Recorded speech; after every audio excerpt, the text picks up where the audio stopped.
Merci de nous rester fidèles. Il est 9 h en temps universel.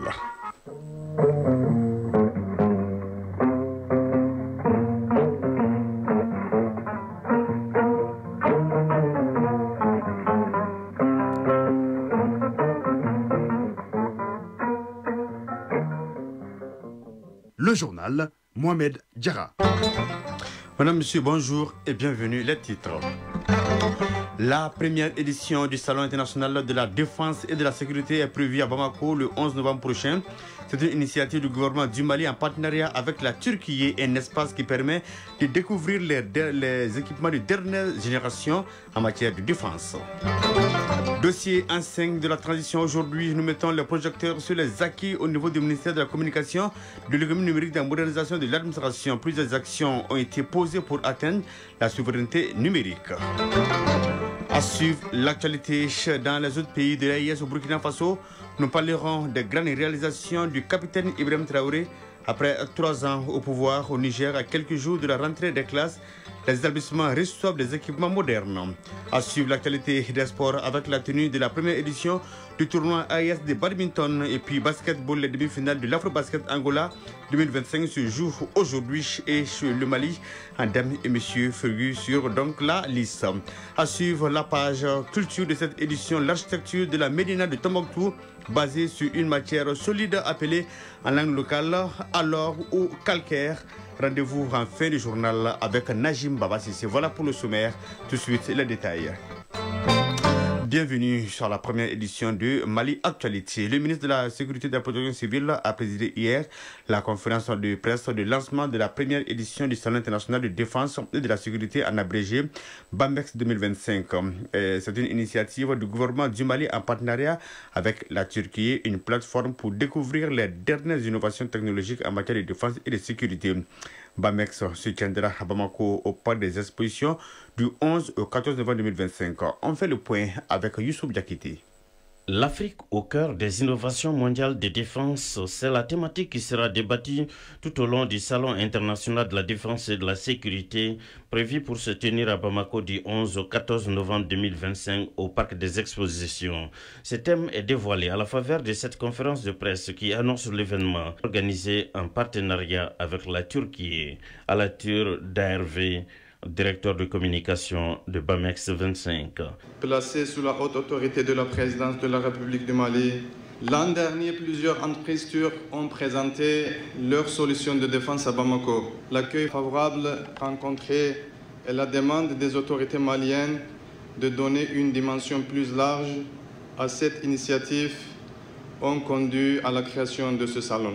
Le BAMEX 25 se déroulera sur 4 jours. Le Salon international de la défense et de la sécurité, appelé encore BAMEX 25, se veut un espace de promotion de l'industrie de la défense en mettant en avant les savoir-faire, les innovations technologiques et les solutions de défense développées au Mali et à l'international. Colonel-major Oumarou Maïga, conseiller technique chargé de la coopération au ministère de la Défense et des anciens combattants.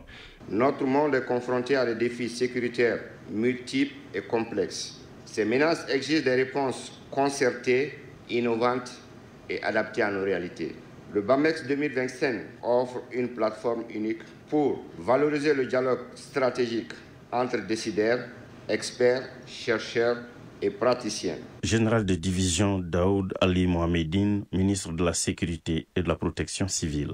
Le choix du Mali pour abriter ce salon n'est pas un hasard. Notre pays occupe une place centrale au Sahel et en Afrique de l'Ouest et constitue aujourd'hui un carrefour stratégique pour la coopération internationale en matière de défense et de sécurité. Accueillir BAMEX 25, c'est reconnaître le rôle majeur du Mali dans la promotion de la paix, de la sécurité et de la stabilité sur le continent africain. Les défis et les enjeux en matière de défense et de sécurité évoluent très rapidement.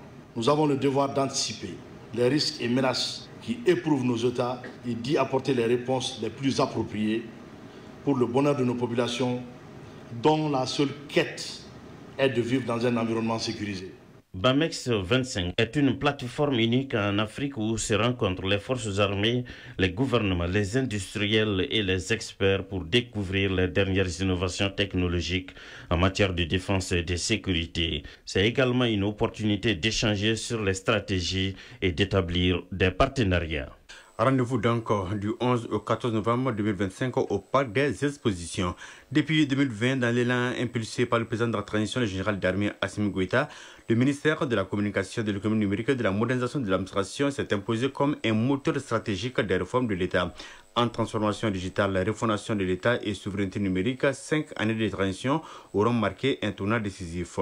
Le département dirigé par le ministre Alhamdou Ag Eliane a renforcé les piliers de la communication publique, accéléré la digitalisation de l'administration et propulsé le Mali dans l'ère numérique. À l'occasion donc de l'an 5 de l'accession du président de la transition à la tête du Mali, focus sur ce département avec Moussa Papa Aïdara. En 5 années de gouvernance, le Mali a troqué ses lenteurs administratives contre une dynamique de modernisation numérique affirmée. Piloté par Alhamdou Ag Eliane, ministre de la Communication, de l'économie numérique et de la modernisation de l'administration.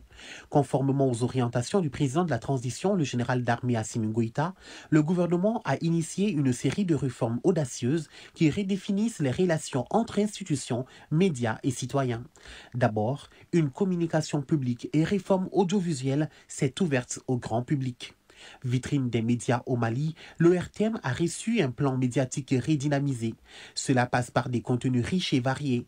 Les Maliens ont eu droit à des retransmissions en direct d'événements d'envergure nationale, notamment la remise du projet de la Charte nationale pour la paix et la réconciliation nationale, les assises nationales de la refondation ANR, la couverture médiatique des déplacements du chef de l'État, aussi bien à l'intérieur du pays qu'à l'extérieur, une large couverture et vulgarisation du programme d'action du gouvernement en passant par la biennale artistique et culturelle organisée à Mopti.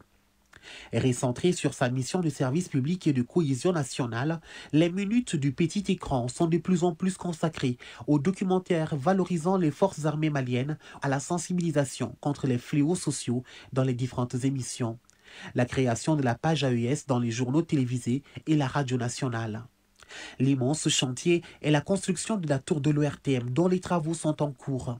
La maison mère bénéficie aussi du soutien indéfectible des autorités de la transition avec l'acquisition de matériel, la dernière en date, un groupe électrogène de 830 kVA pour assurer la continuité du service sans oublier la rénovation du studio principal. À la MAP, la visibilité des actions publiques et l'adhésion des citoyens sont effectives. Les colonnes du quotidien national L'Essor sont de plus en plus claires, limpides et précises. Durant ces 5 années, la MAP a joué un rôle central dans la couverture des grands événements, produisant plus de 3400 articles en ligne et réalisant des éditions spéciales sur les forces armées maliennes, l'agriculture, la Journée internationale de la femme et sur bien d'autres actualités. En parallèle, dans le domaine de la publicité, son chiffre d'affaires a frôlé les 1,2 milliard de francs CFA malgré un contexte économique difficile. Dans ses priorités, le ministre Alhamdou Ag Eliane a aussi noté la connectivité et la souveraineté technologique.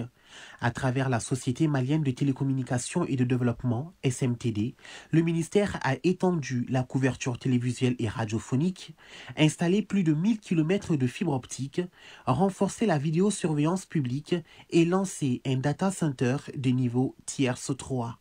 Les 5 ans du ministère en charge de la communication ont permis de dévoiler une poste malienne métamorphosée. Souvent considérée comme un vestige, la Poste du Mali a connu une transformation spectaculaire. Assainissement financier, récapitalisation, gouvernance renforcée et modernisation des services avec notamment le guichet unique, le Poste Express, le Poste Wari et une plateforme e-commerce. Ces innovations témoignent d'une volonté claire de redonner à la structure, vieille de plus de 100 ans, son rôle central dans la logistique et l'inclusion financière. En matière de télécommunications, il n'y a pas que la poste qui sort du tiroir. La Sotelma signe aussi un retour stratégique dans le giron de l'État. La récupération des 56% des actions de la Sotelma sans déboursement et le renouvellement de sa licence à 160 milliards de francs CFA constituent un coup stratégique du ministère en charge de la communication pour assurer la souveraineté numérique du Mali. L'État y a consolidé son influence en occupant des postes clés de direction.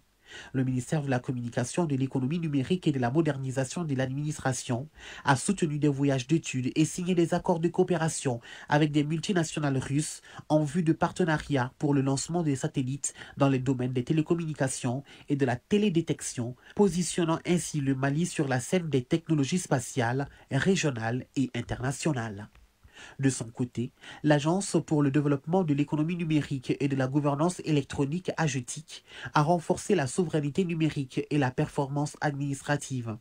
En note, le rapatriement du nom du domaine .ml, désormais hébergé au Mali avec 12 856 noms de domaine enregistrés ou renouvelés. Sur l'espace AES, le ministère a activement participé à la montée en puissance de l'Alliance des États du Sahel AES. D'abord, par l'élaboration d'une stratégie de communication, ensuite la création du logo officiel, le lancement d'une web TV et la finalisation du projet de médias régional.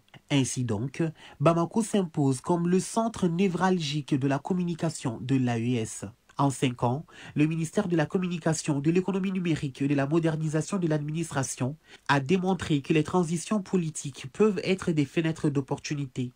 La modernisation de l'administration malienne n'est plus une promesse, mais une dynamique en marche. Si les défis restent immenses, les fondations sont désormais solides pour bâtir un État numérique, souverain et plus proche de ses citoyens.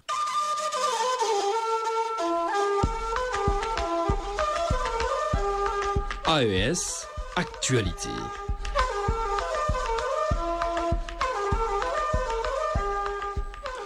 Au Burkina Faso, 3 ans après son arrivée au pouvoir, le capitaine Ibrahim Traoré a imprimé une marque singulière sur la vie politique et diplomatique du Burkina.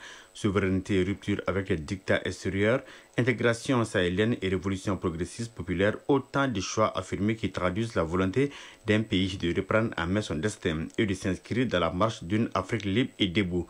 Les orientations politiques dans ce dossier signé Hervé Kabori.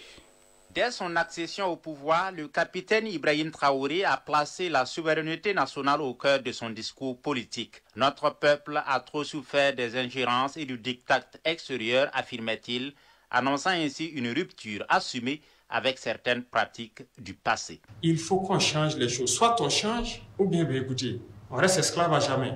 On est là pour changer les choses. Sur le plan diplomatique, cette vision s'est traduite par un choix fort, la sortie du Burkina Faso de la CEDEAO avec le Mali et le Niger pour donner naissance à l'Alliance des États du Sahel. Je pense qu'aujourd'hui, en regardant la géopolitique internationale et même sous-régionale, pour ceux qui sont éclairés, ils comprendront que l'AES a eu raison d'emprunter cet itinéraire. Le capitaine Ibrahim Traoré a également fait de l'unité africaine un axe majeur de son discours.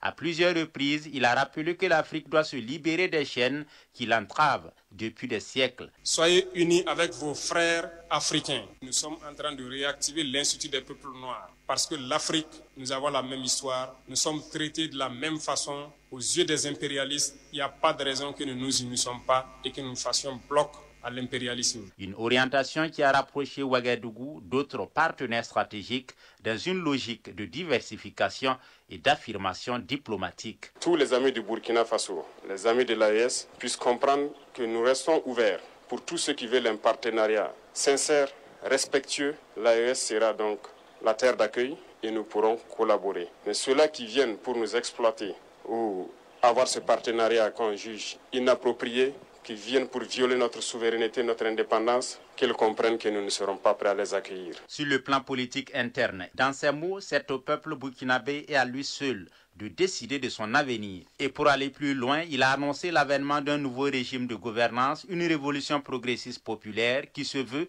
une voix originale portée par les masses et inspirée par l'idéal de justice sociale, d'équité et de participation citoyenne. Nous ne sommes pas dans une démocratie, nous sommes bien en révolution progressiste populaire. Il faut que tout le monde comprenne ça. Quand on nous cite un seul pays qui s'est développé dans la démocratie, ce n'est pas possible. La démocratie n'est que l'aboutissement. On passe forcément par une révolution et nous sommes bel et bien en révolution. 3 années donc d'une trajectoire marquée par des choix politiques et diplomatiques forts, traduisant la volonté du capitaine Ibrahim Traoré de bâtir un Burkina Faso, maître de son destin, engagé dans la libération du continent et déterminé à tracer la voie d'une Afrique des peuples. Cette bataille va continuer au sein de l'AES et nous continuerons à nous donner la main, à nous unir. Vive l'Afrique unie et prospère. Vive le Sahel uni, libre, en paix et prospère. Vive le Burkina Faso. Que Dieu bénisse notre patrie. La patrie ou la mort, nous vaincrons. Oui, une voie qui ouvre donc aux actions du développement. La ministre en charge de l'Éducation nationale a réceptionné hier des infrastructures construites au sein du lycée scientifique des jeunes filles de Niamey. Ces équipements modernes visent à promouvoir l'excellence académique chez les jeunes filles, notamment dans les filières scientifiques, et à renforcer leur accès à une éducation de qualité. On fait le point avec Harainatou Ibrahim. Entièrement financé par le ministère de Waqf et des Affaires islamiques du Qatar, le tout nouveau lycée scientifique des filles de Niamey vient d'être officiellement réceptionné par la ministre de l'Éducation nationale. Un signal fort, une volonté assumée de faire des filles les actrices de demain dans les domaines scientifiques, techniques et technologiques. Cet établissement incarne la coopération entre le Niger et le Qatar autour d'une priorité commune, l'éducation comme moteur de développement.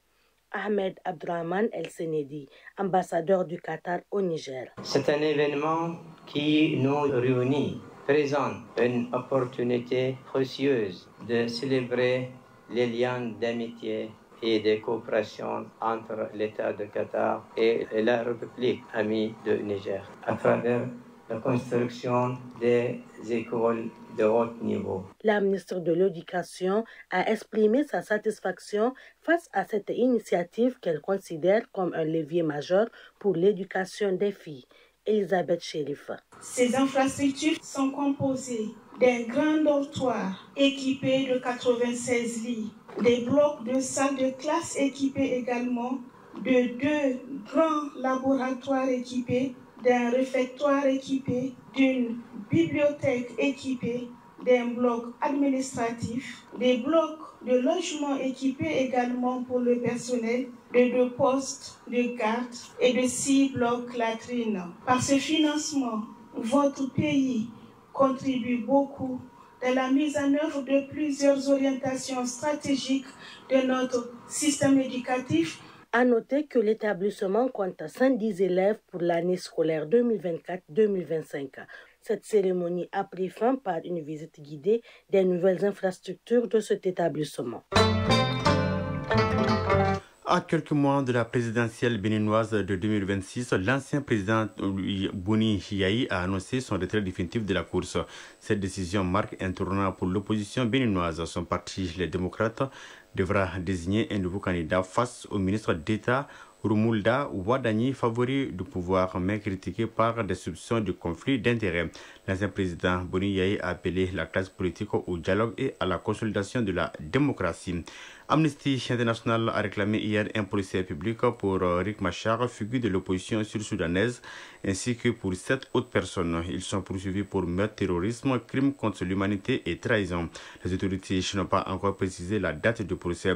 Monsieur Riek Machar, cette affaire survient un jour après sa suspension par le président Salva Kiir, qui a ainsi mis fin au gouvernement d'unité transitoire. Au moins 86 personnes ont péri dans le naufrage d'un bateau à moteur mercredi dans le territoire de Bassankoussou, au nord-ouest de la RDC. La majorité des victimes seraient des étudiants, selon les médias d'État. Les causes exactes de l'accident restent inconnues. Une organisation de la société civile accuse le gouvernement et avance un bilan plus lourd. Les autorités n'ont pas encore réagi officiellement. 9h18.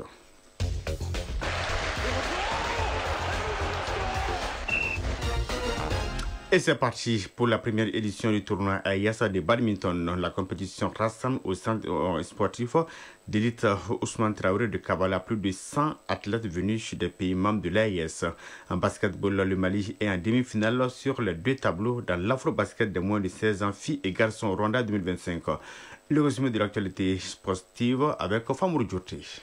Le coup d'envoi de la première édition du tournoi AES de badminton a été donné ce vendredi au Centre pour sportifs d'élite Ousmane Traoré de Kabbalah. Le tournoi, qui met à l'honneur une discipline encore peu médiatisée dans la sous-région, vise à promouvoir le badminton au sein de l'espace AES. Les chefs de délégation du Niger et du Burkina Faso ont salué la qualité de l'accueil et de l'organisation. Daouda Sawadogo, chef de la délégation du Burkina Faso. Nous avons trouvé une initiative très intéressante. On a senti qu'on est chez nous, vraiment depuis notre arrivée jusqu'à présent, on se sent chez nous. Amadou Ayouba, chef de la délégation du Niger. On remercie vraiment l'équipe organisationnelle qui nous ont vraiment bien accueillis. Vraiment, nous sentons que nous sommes chez nous ici. Pendant 3 jours, plus de 100 athlètes venus des pays membres de la Confédération de l'Alliance des États du Sahel vont s'affronter dans un sport complet à la fois accessible et bénéfique pour la santé physique et mentale, comme le rappellent les organisateurs. Général de brigade Famouké Kamara, président de la Fédération malienne de badminton. Ce championnat, au-delà de la compétition, symbolise la passion et l'esprit sportif, de même que l'engagement de chacun d'entre nous en faveur de cette magnifique discipline. Aujourd'hui, nous accueillons des équipes de l'AES, mais également des joueurs venant d'horizons divers et variés, unis par un amour commun pour le badminton.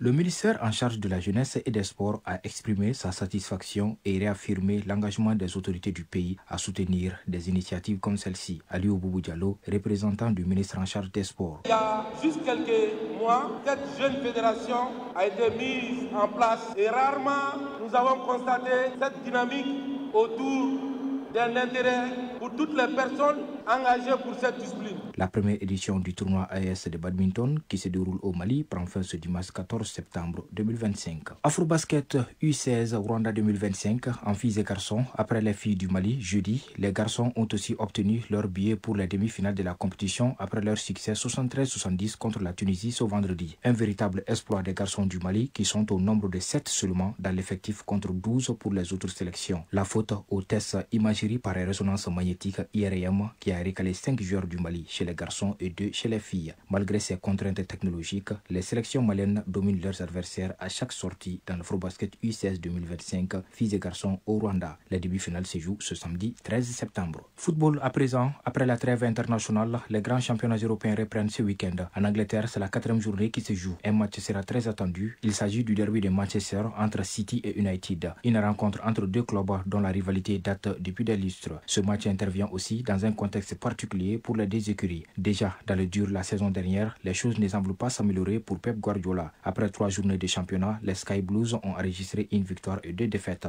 En face, ce n'est pas non plus la joie dans le camp des Red Devils. Manchester United ne compte que 4 points en 3 sorties. Même si le dernier match s'est soldé par une victoire poussive de 3-2 contre Burnley, une défaite ce dimanche serait comme une pilule amère pour les fans. Coup d'envoi du derby de Manchester ce dimanche à 15h30 GMT. D'autres duels sont également attendus comme Arsenal-Nottingham Forest, Burnley-Liverpool ou encore West Ham contre Tottenham. En Espagne, le FC Barcelone tentera de renouer avec le succès tandis que le Real Madrid visera une 4e victoire d'affilée. Ce samedi à 14h15, la Real Sociedad reçoit le leader de la Liga, le Real Madrid. Demain dimanche, la 4e journée prend fin avec le duel entre le FC Barcelone et Valence à 19h temps universel. En France, la Ligue 1 revient ce week-end avec la 4e journée. Une 4e journée qui s'est ouverte avec le large succès 4-0 de l'Olympique de Marseille face au FC Lorient, réduit à 10 depuis la 10e minute de jeu suite à l'expulsion du Camerounais Darlene Yongwa pour faute annihilant une occasion nette de but selon l'arbitre. Ce samedi, l'OGC Nice accueille le FC Nantes à 15h GMT. L'AJ Auxerre reçoit l'AS Monaco pour un choc entre promis et candidats déclarés à l'Europe. Match prévu pour 19h05 GMT. Dimanche à 15h15 GMT, le Paris Saint-Germain sera face au Racing Club de Lens. Les Parisiens veulent confirmer leur statut, mais les Lensois, vainqueurs de Brest 3-1 lors de la précédente journée, se déplacent avec ambition. La journée prendra fin par un affrontement au Roazhon Park entre le Stade Rennais et l'Olympique Lyonnais. En Allemagne, la Bundesliga joue sa 3e journée. En ouverture ce vendredi, malgré 2 cartons rouges, Bayer Leverkusen est venu à bout de Francfort par 3-1. Le Bayern Munich affronte Hambourg cet après-midi à 16h30. En Italie, la Serie A dispute aussi sa 3e journée. Le choc au sommet mettra aux prises ce samedi à 16h la Juventus Turin et l'Inter Milan. Page Mali Culture 2025. L'architecture de la Médina du Tombouctou était basée sur une matière solide appelée en langue locale al-or ou calcaire en français qu'on ne trouve que dans les environs du Tombouctou. Cette pierre sert à la fois à revêtir les maisons en banco pour les protéger contre les pluies et intempéries et du coup régule la température intérieure des maisons qu'il garnit. Malheureusement, à nos jours, les habitants de Tombouctou ont tout simplement tendance à basculer vers la construction en béton au profit de son architecture ancestrale. Le dossier a inspiré Najim Baba Sissi.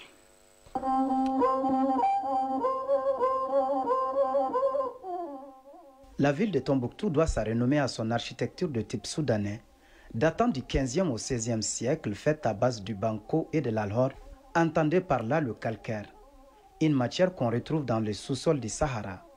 Cette pierre précieuse est extraite des carrières, puis transportée à dos d'âne sur de longues distances, taillée par les maçons pour revêtir les maisons de Tombouctou, afin de les rendre plus résistantes contre les intempéries.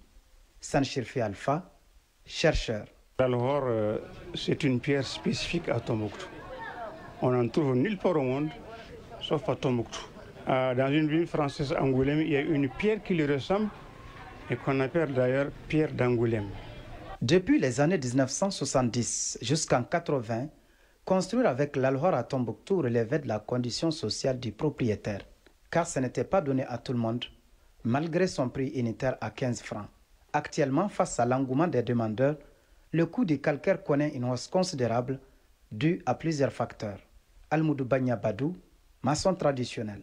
À 2018, on est retourné tout juste à 100 francs l'unité. Ça, c'est à dos d'âne. Et on te fait l'approvisionnement jusque chez toi, sur ton chantier.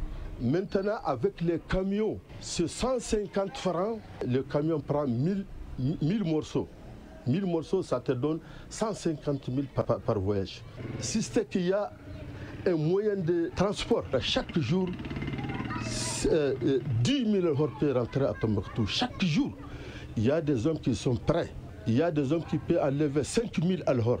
Ils peuvent faire 10 à 15 jours pour avoir un voyage. Sanchirfi Alpha, chercheur. L'alhor, c'était un élément de luxe. Ce sont les plus nantis qui en faisaient un revêtement extérieur, la devanture de la maison. Donc si on voit une maison avec un revêtement en alhor, ça veut dire que c'est un bourgeois, c'est un nanti. Entièrement construite en banco et alhor, cette maison avec ses 70 ans tient bon. Draman Sandi, sexagénaire très attaché aux valeurs traditionnelles de Tombouctou, l'a hérité de son défunt père. Cette maison a presque 70 ans ou plus. C'est la maison de mon père.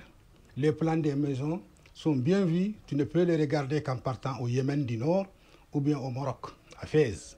C'est comme ça que dans les Casbah, tu saurais que Tombouctou est une ancienne ville. Donc Tombouctou a toujours connu la culture et partant de sa culture, ils ont créé leur propre maison.